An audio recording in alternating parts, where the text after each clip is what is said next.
Sidang dugaan pelanggaran etik terhadap Ketua DPR Setia Novanto oleh Mahkamah Kehormatan Dewan DPR makin kabur. Ending penyelesaian kasus ini pun tampaknya semakin gelap. Musababnya, Kejaksaan Agung menolak menyerahkan bukti rekaman asli percakapan ke MKD. Satu mahkamah yang terdiri dari 17 orang yang dalam persidangan harus dipanggil sebagai yang mulia. Harapan Mahkamah Kehormatan Dewan DPR untuk mendapat rekaman percakapan asli antara Ma'ruf Syamsuddin dengan orang yang diduga Setia Novanto dan Muhammad Riza Khalid pupus. Kejaksaan Agung menolaknya lantaran Presiden Direktur PT Freeport Indonesia tidak mengizinkan dipinjamkan kepada siapapun. Percakapan dengan Pak Jampitsus tadi, ya, bagi kami tidak mengagetkan. Pak Jampitsus menyerahkan surat pernyataan dari Pak Ma'ruf Syamsuddin yang mengatakan bahwa Pak Ma'ruf tidak bersedia apabila barang bukti yang beliau serahkan kepada Kejaksaan Agung ini dipinjamkan kepada siapapun. Dalam surat pernyataannya, Ma'ruf Syamsuddin menegaskan satu buah handphone merek Samsung miliknya yang digunakan untuk merekam percakapan 3 orang itu dipinjamkan kepada kejaksaan hingga pendalaman teknis tuntas. MKD menyatakan rekaman asli percakapan 3 orang yang menghebohkan jagat politik tadi dibutuhkan untuk menyingkronkan barang bukti berupa transkrip dan 2 salinan percakapan yang diterima oleh MKD. Dari sini, MKD akan menentukan sikap atas dugaan pelanggaran etik yang dituduhkan kepada Ketua DPR Setia Novanto. Keputusan MKD yang bersikukuh mendapat rekaman asli tadi dikritik sebagian pihak. Mahkamah yang dipimpin Surahman Hidayat ini dinilai berputar-putar dan bahkan mengaburkan pokok masalah. Ya, sudah 5 pekan ini The Headlines mengawal kasus pencatutan nama presiden dan dugaan minta saham. Kali ini kami mengundang pakar hukum sekaligus aktivis anti korupsi Refli Harun. Lalu ada juga Burhanuddin Muhtadi, Direktur Eksekutif Indikator Politik Indonesia. Dan seperti biasa hadir Don Bosco Selamun, pemimpin redaksi Berita 1 News Channel, serta Bambang Harimurti, wartawan senior dari Tempo. Bapak-bapak, terima kasih sudah hadir di The Headlines.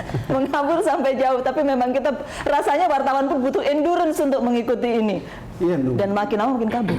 Mengabur sampai jauh itu sebetulnya dari kata kabur yang kita ganti dari mengalir sampai jauh. Lagu Bengawan Solo karya Gesang begitu jauh, dan saya rasa memang kalau lihat dari media ya, nggak tahu Mas Bambang, ini seperti beralih dari Papa minta saham menjadi Hajar yang mulia. Kalau Tempo kan covernya begitu. Ada macam-macam versi tentang Hajar yang mulia ini.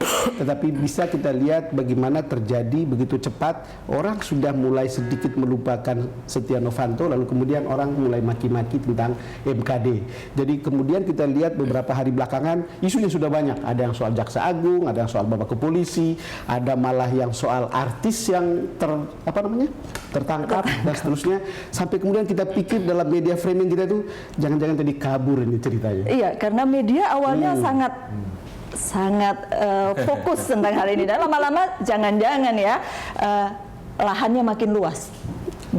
Ya, ini kan biasa ya. Ini efek dari demokrasi di mana semua pihak bukan sekedar menjadi konsumen informasi tapi juga menjadi produsen informasi. Apalagi era media sosial di mana setiap orang punya kontribusi untuk menjadi dirinya sendiri, termasuk menginformasikan hal. Jangan-jangan ini mengalihkan fokus perhatian orang dan membuat kabur. Di banyak negara juga mengalami inflasi informasi. Yang dibutuhkan adalah kejernihan, dingin untuk melihat informasi ini. Yang penting juga buat media adalah mengawal isu ini agar substansinya kena.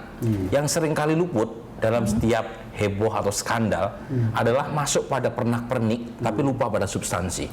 Yang substansi ini hilang, ditelan oleh skandal baru gitu. Jadi skandal baru bukan selesai tapi ditimpa oleh skandal yang lain.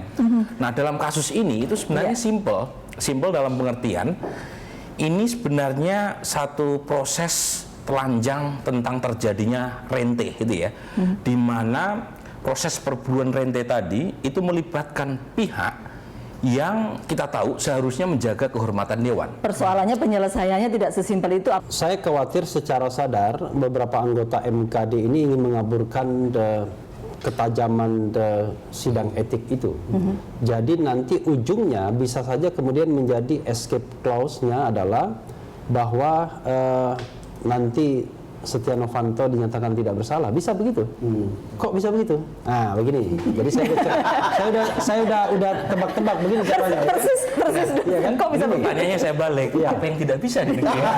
Jadi begini, ya. Kan ada 3 klasifikasi. Pelanggaran pelanggaran ringan, sedang dan berat. Iya. Dibuat dugaan pelanggaran berat, maka akan dibentuk panel. Panel itu terdiri dari 4 orang independen, usulan masyarakat yang akan dipilih oleh MKD sendiri, plus 3 orang dari MKD yang akan dipilih dari dan oleh mereka. 7 orang itu akan bersidang untuk menentukan apakah benar terjadi pelanggaran berat seperti dugaan MKD. Oke. Dan semua persidangan panel itu tertutup. Ya, dan maka kemudian nanti tinggal membuldoser 4 orang saja di Yang lain sudah beres. Nah, saya akan lanjutkan lagi, ini belum selesai, masih panjang, sedikit lagi ya. Kalau misalnya ya 7 panel itu menyatakan betul terjadi pelanggaran berat, maka itu akan dibawa ke paripurna DPR. Paripurna DPR harus menyetujui, itu menurut hukum acaranya.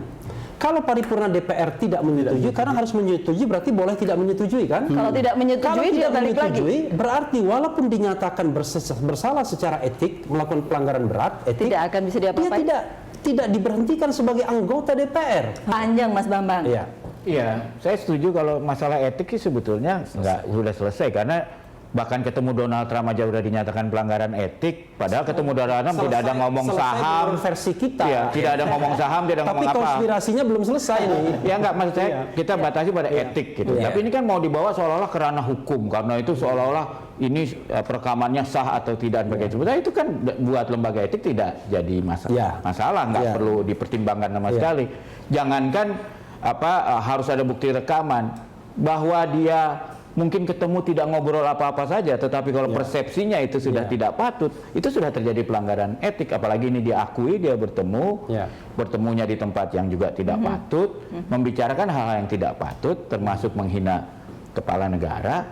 Kalau saya kira itu udah pelanggaran berat etik udah selesai. Cuma kan sekarang MKD ini diperalat untuk seolah-olah masalah etik itu belum selesai.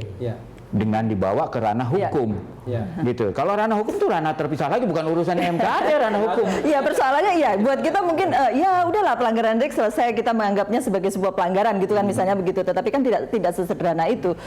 Ya, makanya kita sebut mengabur sampai jauh. Jadi dia agak susah karena kalau kita lihat dari media ya, tensinya sekarang sudah lebih tenang. Ini menurun. Ibarat orang yang demam, suhu tertingginya itu sudah selesai dan kemudian tinggal menurunnya, dan dalam posisi yang lebih tenang ini segala manuver seperti yang dibilang sama Mas Refli tadi mungkin saja terjadi. Kemudian bisa lihat seperti apa endingnya. Coba kita bayangkan, kita tidak pernah berpikir kemarin itu bahwa MKD akan melakukan rapat tertutup, lalu kemudian rapat tertutup itu yang dibuat, lalu kemudian itu menjadi seperti pasang badan untuk kepentingan sesuatu gitu, yang kemudian ketika saya tanya si ketua MKD-nya di sini, Anda seperti siap pasang badan untuk MKD, seperti siap pasang badan, lalu kemudian untuk pasang badan itu ada harganya. Ya tentu tidak bisa diakui dan lain-lain, tapi kan semua orang bisa menduga ke situ. Yang ingin dikatakan adalah kelihatannya memang masih jauh. Etik betul sudah selesai, tapi manuver di masa tenang ini etik sudah selesai tapi belum putus. Saya akan boleh pendek sebelum kita break. Jadi kalau kita bicara tentang hukum pembuktian di etik, memang tidak ada lagi yang perlu dipersoalkan. Pertama, 2 hal yang paling penting. Tapi kalau sekarang anggota MKD mempersoalkan tetap? Iya, makanya dari sisi yang lurus ya. Pertama, pertemuan itu sudah diakui, gitu kan? Yang kedua, rekaman itu tidak ditolak kebenarannya. Yang dibantah itu karena dianggap ilegal. Tapi substansinya tidak dibantah, kecuali kalau Setia Novanto mengatakan itu bukan rekaman, itu bukan suara saya. Nah itu jelas perlu forensik dan lain sebagainya. Ini dia tidak membantah sesungguhnya. Maka dia hanya mengatakan bahwa itu tidak legal. Tidak legal. Walaupun versi lain dari pakar hukum pidana misalnya mengatakan ya tidak ada legal dan tidak legal karena perekaman itu bukan dilakukan oleh penegak hukum. Kalau begitu kita break dulu ya. Kita akan kembali sesaat lagi. Kami akan kembali untuk Anda selepas pariwara.